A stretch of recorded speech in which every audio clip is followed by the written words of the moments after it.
feet. Let's do it. Let's do it for real now. Come on. Here we go.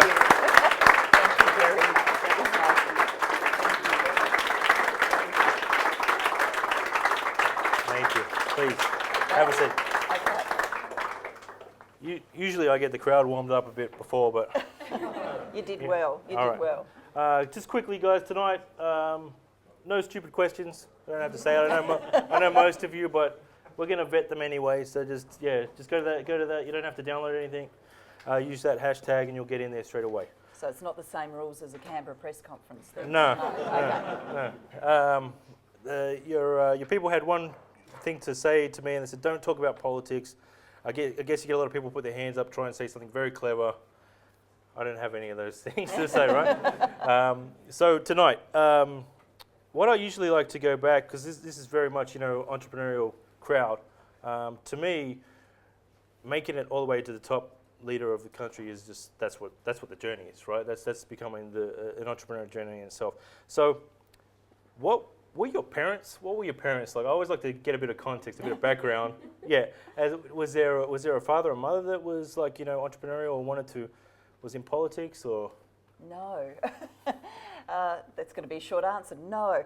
My family background really is the opposite of entrepreneurial or innovation, except I suppose in one big brave decision, which was the decision to migrate to Australia. So we're migrants from Wales.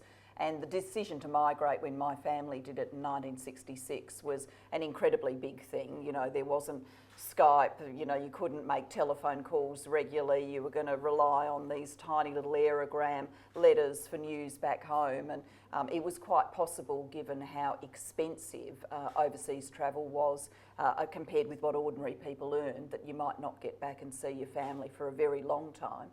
My parents didn't get back to Wales, having come here in '66. Their first trip back was 1978, so it was a big thing. But in their working lives, they weren't entrepreneurial people. Both of them were really pulling themselves up from fairly impoverished backgrounds, particularly my father, who was one of 7 children in a coal mining village in South Wales. And so across their lives, they really looked for stability. And both of them ended up in different ways in effectively public sector employment. My dad studied to be a psychiatric nurse, and my mum was a cook in an aged care home, what in modern parlance we'd call low care residential aged care. And their advice to me was always, study hard, do your best, aspire to go to university. Neither of them had, but they had in mind then picking a very stable and predictable career because that was their definition of succeeding. So I think I varied from that a fair bit. Yeah, well, you did have an impressive education, right? What was your background? What did you study, and tell me a bit about school. Well, I went to the local state schools. I'm really conscious of my age difference to most of the people in the room. So I'm of the era that there weren't as many choices in schooling as there are now. There were very elite private schools, your sort of Scotch college sort of schools, but they were well out of the price range of a family like mine. And then there was the Catholic education sector, and we weren't Catholics. And so, the only thing you really did was you went to the local public school in your area, and actually the whole thing was zoned. You had to go to the local public school in your area. You couldn't decide you liked one 3 suburbs away. You had to go to the local one. And so in some ways it was kind of a big lottery, particularly when you'd migrated and you didn't know that much about the schools. Mum and Dad just bought a house, and fortunately the schools in the area around our home were all great schools. But if they'd gone 5 or 6 suburbs one way or 5 or 6 suburbs the other way because they'd seen a better house or a better price, really the whole thing could have been quite different. And that was one of the things that drove me as Prime Minister and Education Minister. Kids really shouldn't face that lottery. And then I was lucky enough to go to university. My sister went. So apart from my dad's youngest brother, she was the first in our extended Gillard family to go to university. Sunshine Teeth Hairdressing? No, Adelaide Uni. From the castle. Yeah, I remember that. She's got a certificate. Yeah, straight to the pool room, all of that. I went to Adelaide Uni, I studied law and arts, so yeah, and actually applied for a job here at Holdings but didn't get it. But anyway, I'm not bitter, I'm not bitter. Okay. So, but you did start a law career in law. Yes, Yeah. I did. Yeah. Well, you may have heard that I went and worked at a law firm called Slater and Gordon. I don't know whether that's ever come to your attention. And once again, I'm sounding like I'm the absence of a planned career now, and you're all going to walk away going, I don't have to worry about any of this because it all just happens. But actually, the Slaters thing just happened. I'll tell a story about that. I went and did the legal workshop, Leo Cousins, and you were supposed to go and get some work experience, and you're supposed to mark your form, what did you want to do for work experience. And by then I'd been in student politics, I'd been active in the Labor Party and all the rest of it, and so I decided I'd go and look at how the other half of the world lived. So I marked my work experience form City Commercial, and turned up in Slater and Gordon personal injury. So I'm not sure who at Leo Cousins was working all that out, but I just felt like, this sort of Labor net, it's obviously got me. And I hadn't intended to stay at Slater's. I didn't want to do personal injury. But I ended up going with a then partner, Bernard Murphy, now a federal court judge. And he was speaking at an event on RSI. He was a personal injury lawyer and he'd done the first big case on it, the case. And I walked with him to this women's event and he was saying, lady this and lady that. And as a young feminist, I said, I think you'll find, Mr. Murphy, that there are some women who don't like the terminology lady. To which he said, looking me in the eye, I never used that word. Let's just use that word anyway, I won't say anything more. And then he literally jumped up on this stage in front of all of these old lefty feminists and said about his client, Sue Cooper, she was a middle-class lass and I knew they didn't have the film on her, meaning that no investigators had filmed her doing something that she said she couldn't do because of her injury.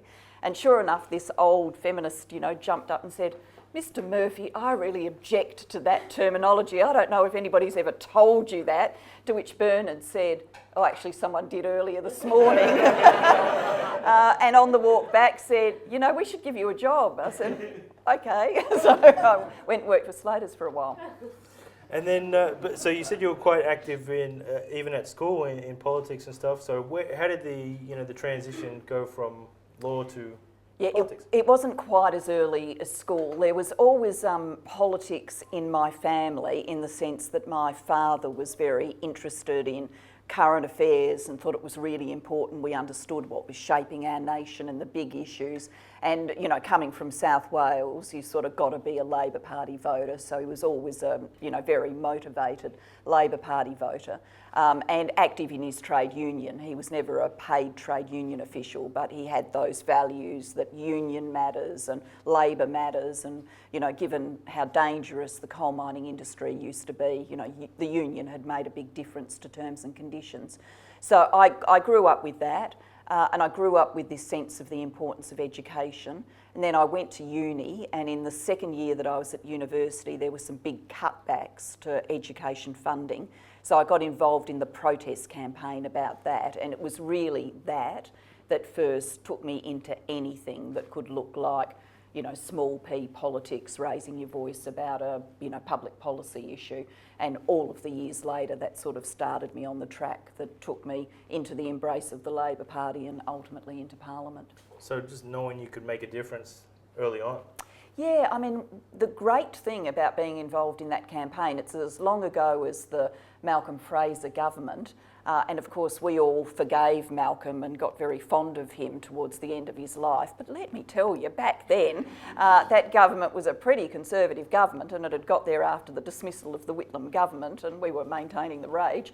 And, these big cutbacks, I thought, did jeopardise, who could go to university. And I felt really privileged to be there because if I'd been a few years older, before the Gough-Whitlam Labor government, there would have been fees. And if there'd been fees you had to pay up front, from my family I wouldn't have got to go.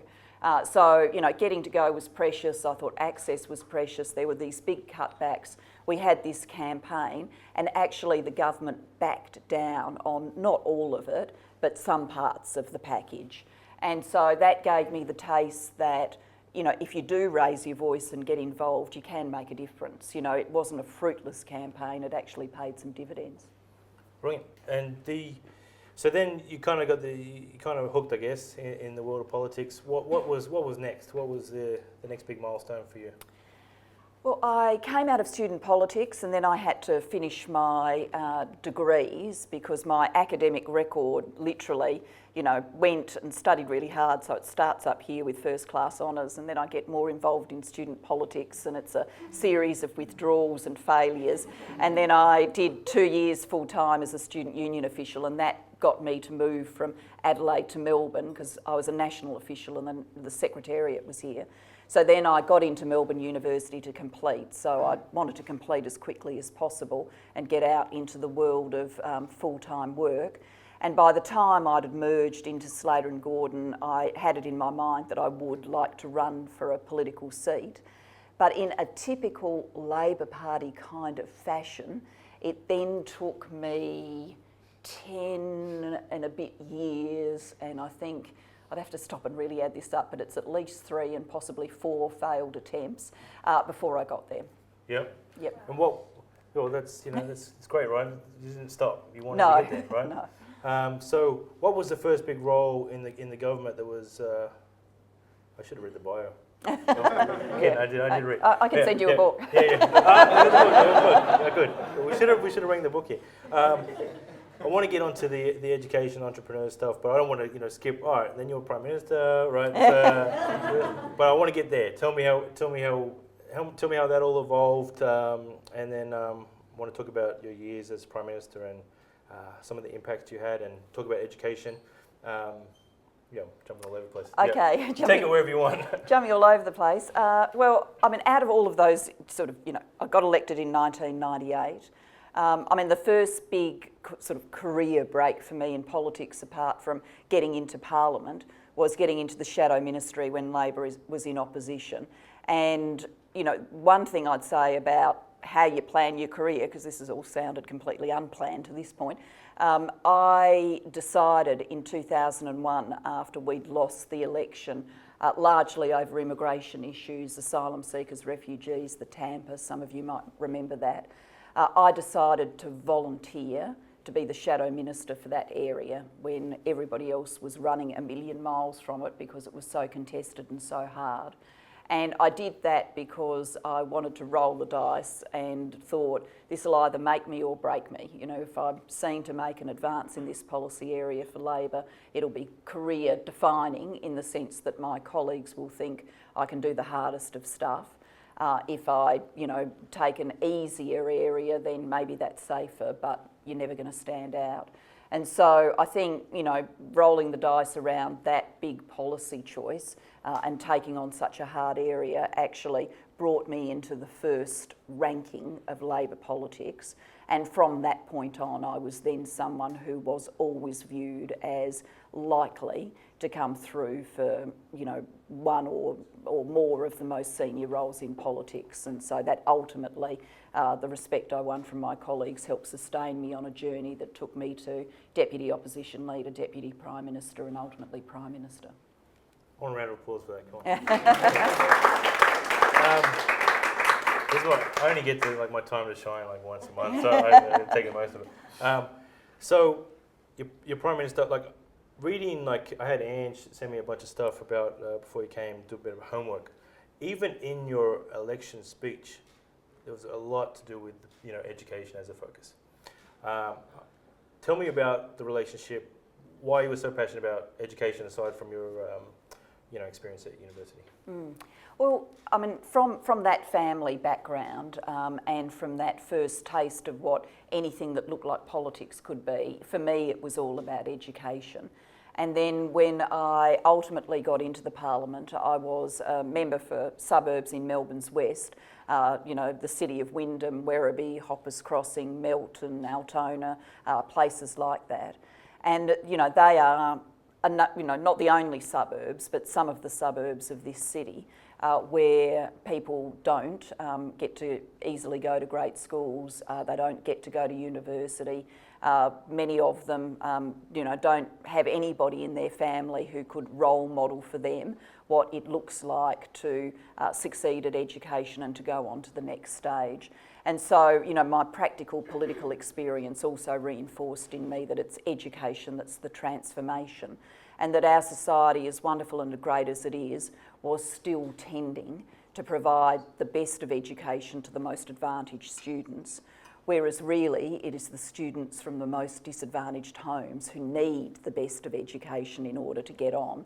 And so I was really, passionate and determined to see that change. And that's what meant that when we succeeded in the 2007 election, whilst I had the responsibility of redoing the nation's workplace relations laws and getting us away from work choices, I definitely wanted to do education as well.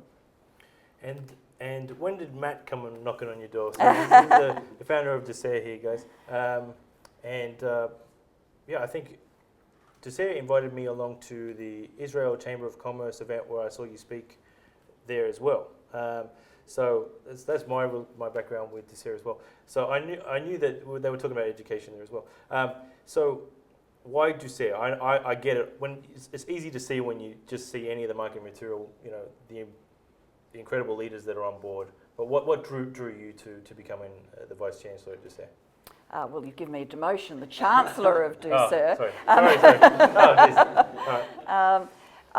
From that Chamber of Commerce lunch that I addressed, actually I didn't know Matt before that, and I didn't know Josh before that, but they spoke about coming and talking to me about Ducere and what they were doing.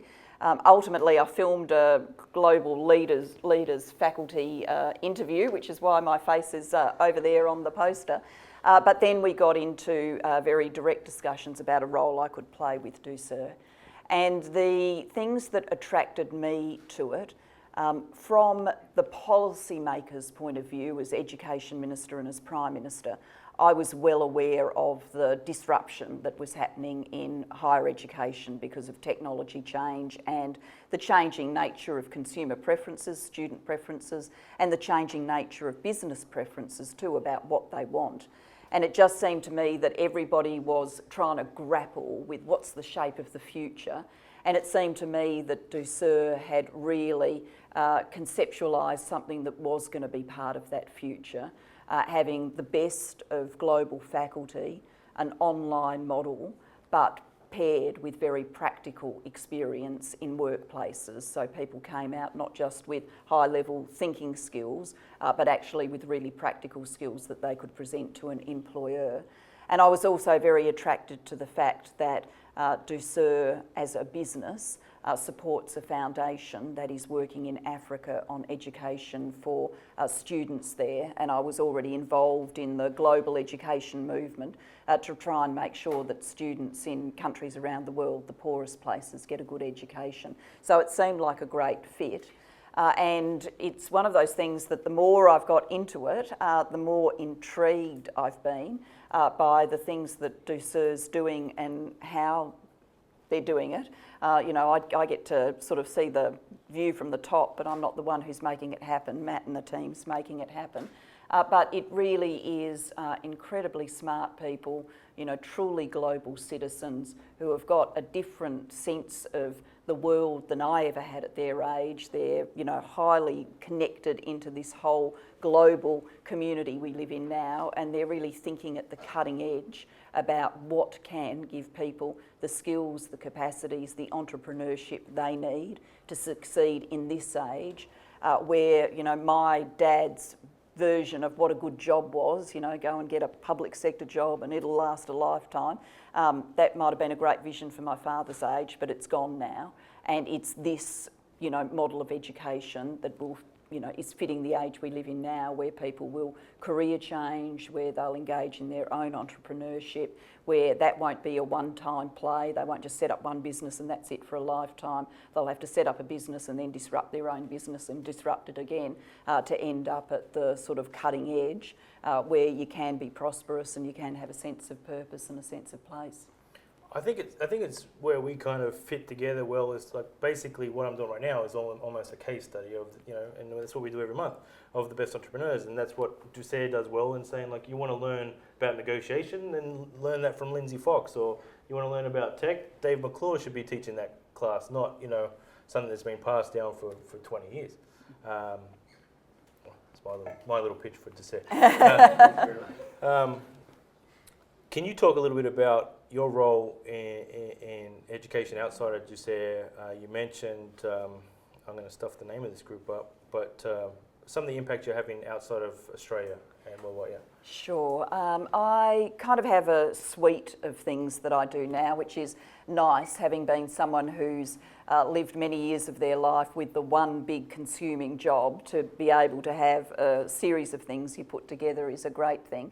So I very much enjoy what I'm doing with Ducere. Globally, I chair the Global Partnership for Education, which is the big fund that supports education for children in developing countries, poor countries. And the challenge there is a formidable one, which is why we're working in 60 countries around the world. We currently have in the world 121 million children of primary and lower secondary age who will never see the inside of a classroom. They will never do one day of education. 58 million will never do a day of primary education. They just won't go. Many of those kids are in sub-Saharan Africa, in conflict-affected places, but some of them are in our region of the world. They're in PNG, they're in some of the Pacific Islands.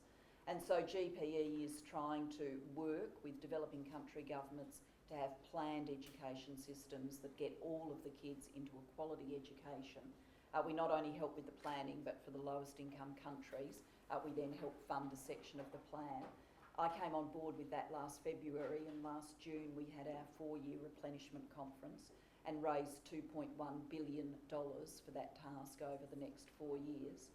So it's a lot of money, but the needs well outstrip what we've raised. And the needs are not just financial, they're for great cutting-edge policy thinking. So how can we leapfrog these education systems so that they go from, you know, so many kids left out of school to actually being systems that are offering kids opportunities?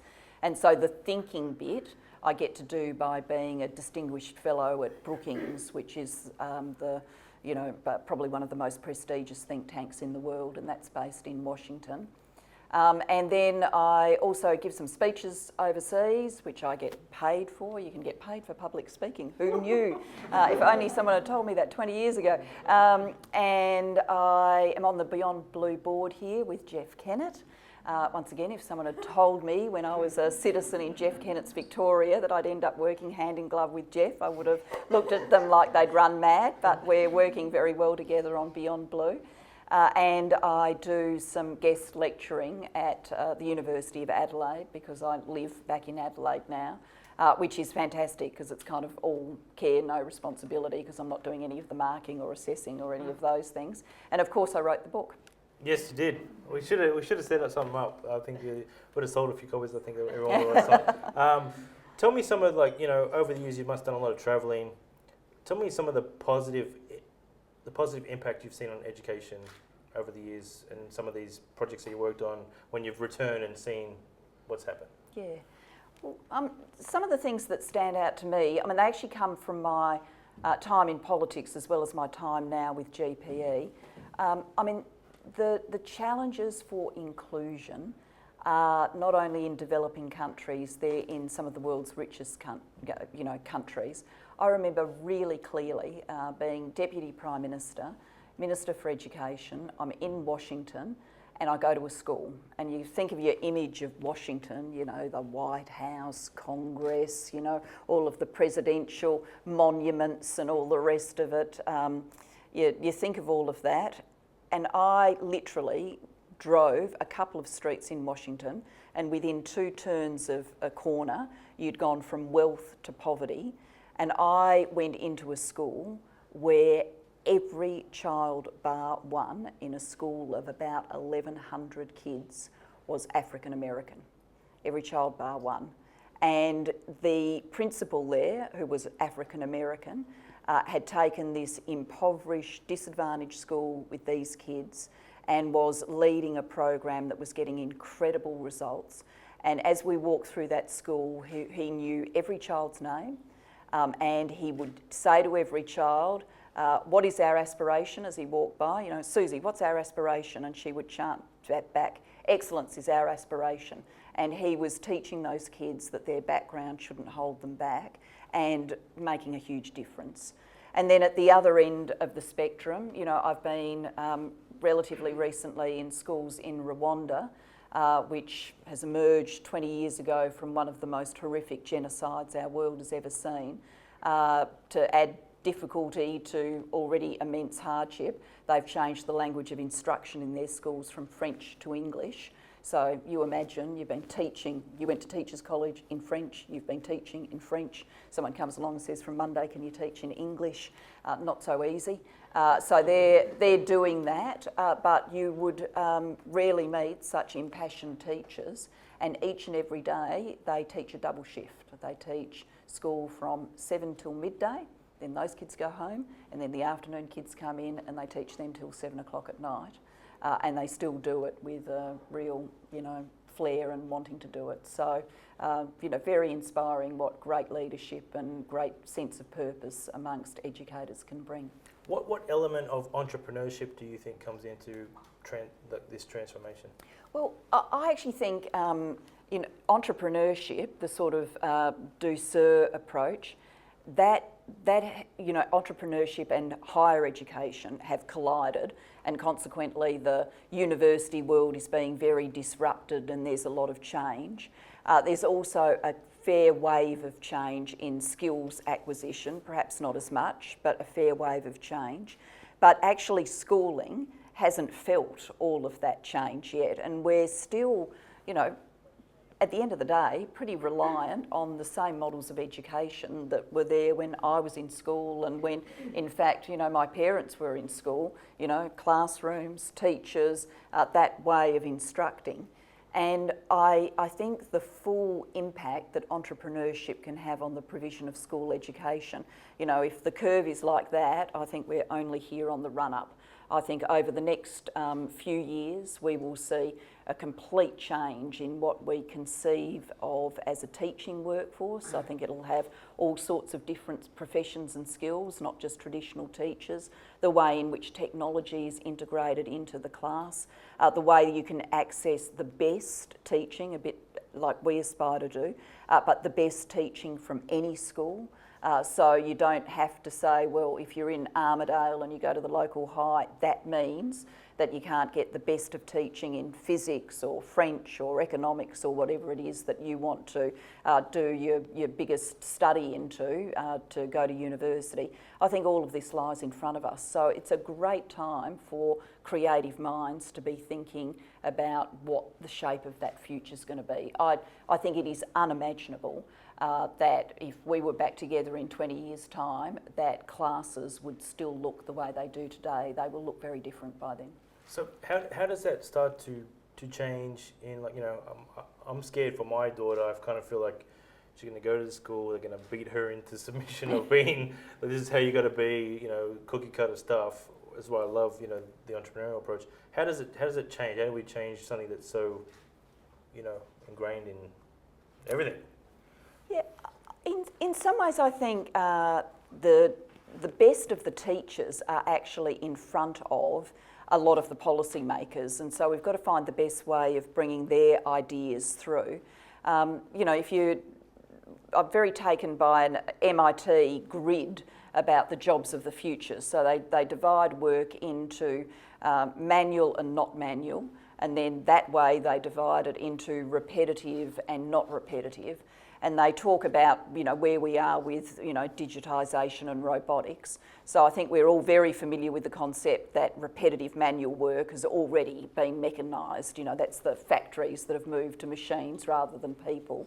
Next, it's going to be routine, non-manual work that is the subject of new technology, stock market reports, reading resumes if you're a human resources professional. All of that will be done by machines quite soon, if it's not already done by machines. So what is going to survive for human work well, non-repetitive manual work, think hairdressing, think caring for our elderly. I think that work will still be done by human beings. But the best work available will be the non-manual, non-repetitive work, the creative work, the thinking work, the work that is well beyond rote learning, where you've got to be inquiry-based and in multidisciplinary teams and really out on that edge that we would all refer to as entrepreneurship. And I think the best of our teachers know that, and they're already trying to take teaching to that place. I think often they get held back by some simplistic public debates about education. So, we really got to focus on what they're trying to tell us and how we can then get schools to be, of course, imparters of all the skills kids need, literacy, numeracy, all the rest of it, but also incubators of the ability to think and think creatively. I'm going to take you to a tangent here, but we've got Tristan here. Where's Tristan? Heading up Female Founders Group for Startup Victoria. You are like an ambassador for female entrepreneurs. What is your advice to, we see that there's a lack of female founding companies. What's your advice about female entrepreneurship? What can we do?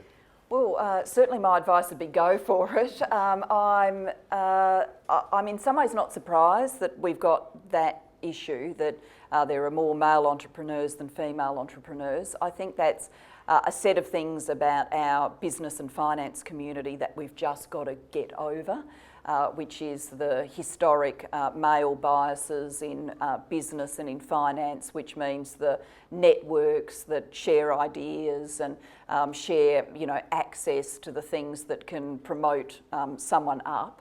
That those things have been tended to close into male networks. We've just got to get over that. I mean, the statistics about, how many women we've got on corporate boards, how many women we've got doing MBAs, these are truly shocking and something we talk about a lot and very focused on what we can do to help change that.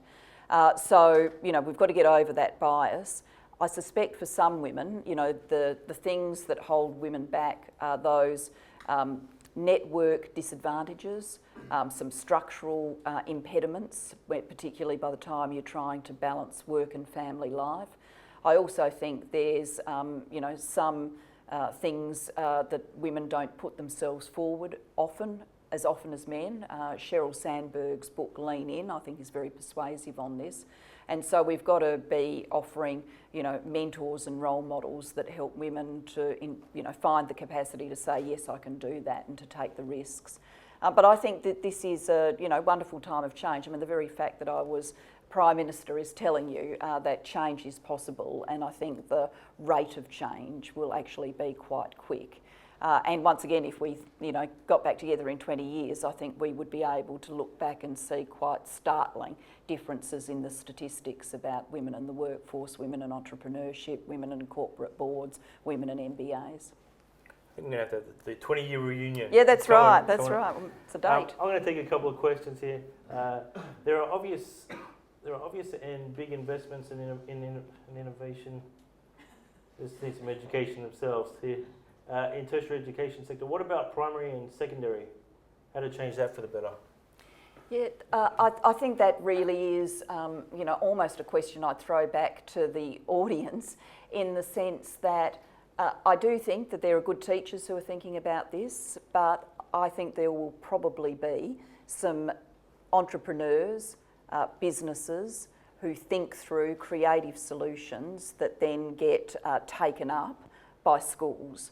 So I don't think we can just say to schools, you think about it all and fix it all. I think we've all got to be thinking, what are the change agents here that will enable students to be more focused on entrepreneurship? What are the, business school partnerships that would help that? What would take young entrepreneurs into a school to model what it is to be an entrepreneur?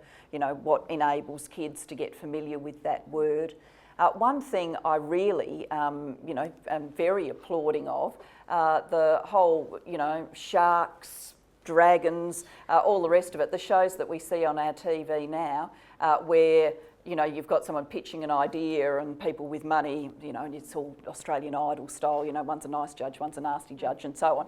But even with that sort of TV formula, I think the very fact that, you know, you can watch on mainstream TV shows that are about entrepreneurship and invention and what it would mean to take it to the next stage, and you watch people pitch their ideas and you watch people of money and capacity tell them, well, you got this wrong or you've got this right. I actually think that's creating a cultural change that will ultimately feed through to our children, but there are probably some things we can do to make sure it feeds through more quickly. Do you think that kind of, when you say that, it kind of brings me to the US and like Silicon Valley and their ability or their culture, I guess, to say not being afraid to fail, whereas Australia, we're not quite there yet and we're very secretive of our ideas. Is there anything that we can be doing that, you know, break down those walls, that cut the tall poppy syndrome, or? Yeah, I think we're better than we used to be, but we've got to be better again. And of the things that all went together to make Silicon Valley, and there will always be some things about scale that the US has that we don't, so we've got to accept that. But of the things that went together to make Silicon Valley, it was higher education, you know, great universities actually being engaged, incubating, doors open, ideas flowing. You know, one of the big problems in our economy is we've got smart people in universities and they invent really amazing stuff, but it never percolates through to the business community or the entrepreneurship community. And there's not the exchange between that community and the universities about what next. And some of the incentive structures are wrong. You know, you're going to get it to be a more and more senior academic if you're published in these really obscure journals, rather than you're going to get to be a more senior academic if you're deeply engaged with an entrepreneurship community and you're making a real difference. So I think there are some structural things we need to think about that would help, you know, catalyse the kind of development between universities and entrepreneurs that help create Silicon Valley. And then it's a culture amongst the entrepreneurs themselves. But the very fact you do this, that you bring people together, is part of that cultural shift. Great. Why is STEAM promotion and execution of programs to promote STEAM at schools? If you don't want to answer that, I don't know what the hell that is. Do you reckon that's STEM? STEM. It's actually STEAM. So oh, STEAM, okay. You add arts and design. So arts and design. Because that's where you influence children to experiment with their entrepreneurial flair side to actually execute on STEM. Right, okay. So I don't know anything about it. There's been some publicity lately, and the issue's not new, some of the statistics are new, about how far behind Australia is on the study of science and technology and engineering and maths and arts and design style subjects. And so I'm not going to have the figures in my head, but I think it's something like we're 30% behind where we should be, the numbers coming through with those skills. And, you know, they are such a great enabler in our age of, big data and technology, that if your workforce falls behind with those skills, then inevitably your economy will fall behind. Once again, I think there's a lot of modelling to do here. I go and speak at schools a bit. I go back to my old school, and you give one of those worthy addresses about try your best and all the rest of it. But really, it's better if it's younger people than me who are doing interesting things that the kids are going to more latch onto. It's great that kids aspire to go into politics, and I'm happy to talk to kids who aspire to go into politics, but we're only going to have so many politicians and one Prime Minister at any one time, whereas we can have, hundreds of thousands of entrepreneurs. So if we can encourage people to go and model what it is to be successful and take risks and use these skills, I think, kids pick up on those cultural signs about what's interesting, what's good to do, and I do think that they'll ultimately respond. Do politicians understand technology enough to do it justice? And make sure we have a strong economy moving forward into the future? Well, my best answer to that is it depends on which politicians. I mean, because things have changed so quickly. I mean, when I've used this example in the past, when I started at Slater and Gordon, having met Bernard Murphy, I was in a corner office and I had next to me Mr. Jones, the only person in the firm who was referred to as Mr, even the partners were called by their first name. Mr. Jones, then the other side I had Bernard, and then me. And where Mr. Jones considerably older than me, Bernard not that much older than me, the technology difference just in that little microcosm, I was working on a computer, Bernard was dictating into a dictaphone, Mr. Jones was calling out to his secretary, Cheryl, and she would walk in with her pad and she would take shorthand and she would then go out and type a letter and bring it back for Mr. Jones. Now, you know, that's all those years ago. How you stay current and understanding of technology, now that the cycle is turbocharged. So even if you felt like you were really competent with it 2 years ago, you won't be competent with it at the cutting edge now. You know, politicians come in all shapes and sizes, from people who are, you know, in their early 30s, a couple in their 20s, through to people in their 60s and 70s, and you'll see, you know, a difference across those generations about how much they understand and how much they get the capacities of what's happening. But I think, you know, the political class generally understands how disrupted our world is being, and maybe they don't have as clear a focus as we would like of all of the opportunities of that, but they have a sense that there are opportunities. You haven't retweeted any of my stuff, by the way, at all. I haven't retweeted any of your stuff. Retweet. I'm gonna. Okay, well, you know, I have pretty high standards about what I retweet to say. I'll line myself up for that one. What do you say to founders who are focused on pushing their startups and put education on the backbench, which is a good question?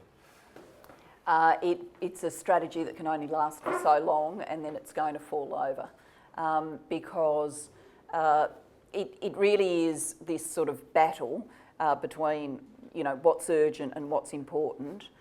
What's urgent are all of the demands of your business today, particularly when you're running up a curve of creating a business and the curve is very steep. That's all urgent. What's important is the investment you're making in your own capabilities so that you will still be successful in 5, 10, 15 years' time. And at the rate of change that we're seeing now, if you aren't investing in those capabilities, no matter how good your business is at the moment, by the time you hit that 5, 10, 15 year, if you haven't changed it, refreshed it, rethought it, grown some new capabilities, then it will be old hat and something will have moved in to take its place. And so you can't let yourself just languish behind that curve. It's a real, you know, requirement for all of us to be thinking about what we need to do now, how we clear some of the clutter out of our lives, and what we need to do now to be investing in those longer term capabilities. Yeah, I mean, startups are a long shot just in themselves, right? And then not having an education, you know, I think it's a Silicon Valley thing, but it's not really reality. I think people aren't going to take you seriously if you haven't got your degree, right? Yeah, look, I think there's some of that. There's some of you just need a piece of paper, but it's the difference between very concentrated, focused at task work here, as opposed to scanning the far horizon. The politicians people end up referring to as visionary are the ones that scan the far horizon. So yes, you've still got to be able to do that in detailed work, because if you're running a program, you know, Medicare, no one gets their Medicare payments tomorrow, crisis. So, you know, you can't let that get away from you. But the health policy person who will be remembered as visionary is the one who scans the far horizon and sees some ways of changing our health system that will deal with new challenges. So in business, I think you've got to do that. and education helps you do that, scan that far horizon and refresh your ideas. And happily, we increasingly live in a world where no matter how busy you are, you can customise the education to your time requirements. I mean, Ducere, the model, you entirely customise to your time requirements. So it's not like, you know, every Tuesday between 10 and 11:15, I definitely have to go and do X. You know, if you're running a business, that's clearly not going to work, but these very flexible education models can. Is it honorary or honourable? I just think, we were arguing this before I got here. Honorary? Well, it depends. Yeah. I would hope you would say honourable would be the title, but Yeah, there are a honourable. number of things that I do honorary, like I'm an honorary professor at Adelaide University. Have Okay. I helped? No. Oh, all right. Honourable Julia, if you had to do it over, what advice would you give to your younger self? Okay, I'd say make sure you get a piece of legislation through abolishing the title honourable, because it obviously confuses people. I'd certainly say to my younger self to still go for politics. I mean, there's some things along the way that if you could give yourself, your younger self advice, some errors and traps that I wouldn't have fallen into. But I still, you know, for me, who cares and continues to care passionately about public policy, there's no other occupation in our nation that gives you so much ability to put your values into action and to make change. And so I am, you know, feel very privileged that I had that opportunity to do that as Australia's Prime Minister. And if that's what really drives you, that kind of public policy agenda, then I'd certainly say politics is it. But in this world, you know, where we cycle in and out of things, that's true of politics. I remember all those years ago when I sat next to the office with Mr. Jones in it, listening him dictating to his secretary. I remember thinking to myself, you know, there won't be another person who does 42 years at Slater & Gordon the way Mr. Jones has. And, you know, that's true of legal lifestyles today. People go in and out of the law, they go and do something else, they get a law degree, they never practice law, and politics is becoming more and more like that. You know, your Phil Ruddocks and Bronwyn Bishops and people who have been there for more than 30 years, we actually won't see that many more of them, I don't think. You'll see people who go into politics for a section of their life and then do some other things, and you know, I'm a representative of that kind of generation. I want everyone back on their feet, and we're going to give a big thank you to Julia for coming out tonight. Thank you.